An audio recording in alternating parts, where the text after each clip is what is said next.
Hi friends, welcome back to our channel. ఈరోజు మురుమురాల ఉప్మా మరియు దీనే ఉగ్గాని అని కూడా అంటారండి. ఇది ఎలా చేయాలో చూపిస్తాను. అందుకు కావలసింది ఒక మిక్సీ గిన్నెలో 2 చెంచాల పుట్నాలు వేసుకొని వీటిని మిక్సీ పట్టుకోవాలి. వీటిని మరీ మెత్తగా మిక్సీ పట్టకూడదండి. ఇక్కడ చూపిస్తున్న విధంగా గరుకుగా మిక్సీ పట్టుకుంటే సరిపోతుంది.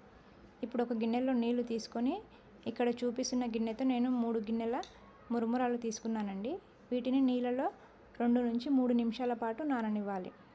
ఇలా మెత్తగా నానిన తర్వాత చేత్తో గట్టిగా పిండి ఒక ప్లేట్లోకి తీసుకొని పక్కన పెట్టుకోవాలి.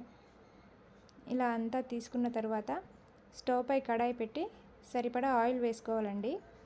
ఆయిల్ వేడయ్యాక పల్లీలు వేసి ఫ్రై చేసుకోవాలి. ఇవి బాగా ఫ్రై అయిన తర్వాత ప్లేట్లోకి తీసుకొని పక్కన పెట్టాలి. అదే మిగిలిన నూనెలో పోపు వేసుకోవాలండి. ఇప్పుడు కట్ చేసిన పచ్చిమిర్చి, ఉల్లిపాయ వేయాలి. ఉల్లిపాయ కాస్త ఎక్కువగానే కట్ చేసుకోవాలండి. ఉల్లిపాయలు ఎక్కువగా వేసుకోవడం వలన ఈ టేస్ట్ చాలా బాగుంటుంది. ఇప్పుడు కట్ చేసిన టమాటా, కాస్త కరివేపాకు వేసి ఫ్రై చేసుకోవాలి. ఇలా అంతా బాగా ఫ్రై అయిన తర్వాత మూత పెట్టి 2 నిమిషాలు మగ్గనివ్వాలి. ఇలా టమాటా కాస్త మెత్తబడిన తర్వాత కొద్దిగా పసుపు వేసుకొని కలపాలి.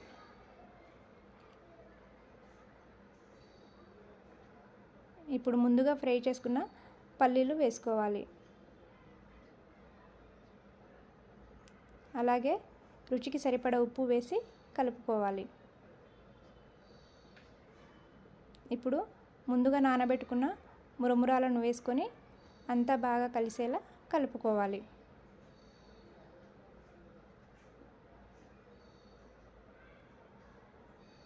ఇలా అంతా బాగా కలుపుకోవాలండి.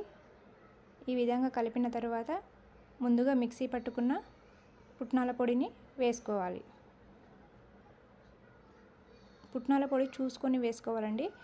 ఎంత సరిపోతుందో అంతే వేసుకోవాలి. ఇలా వేసిన తర్వాత ఒక్కసారి అంతా బాగా కలిసేలా కలుపుకోవాలి. ఇలా కలుపుకొని స్టవ్ ఆఫ్ చేసుకోవాలి. అంతే అండి, ఎంతో టేస్టీగా ఉండే మురుమురాల ఉప్మా రెడీ. దీని పిల్లల దగ్గర నుండి పెద్దవాళ్ళ వరకు అందరూ భలే ఇష్టంగా తింటారండి. ఈ మురుమురాల ఉప్మాని ఉగ్గాని అని కూడా అంటారు. ఒక్కసారి ట్రై చేయండి, చాలా బాగా ఉంటుంది.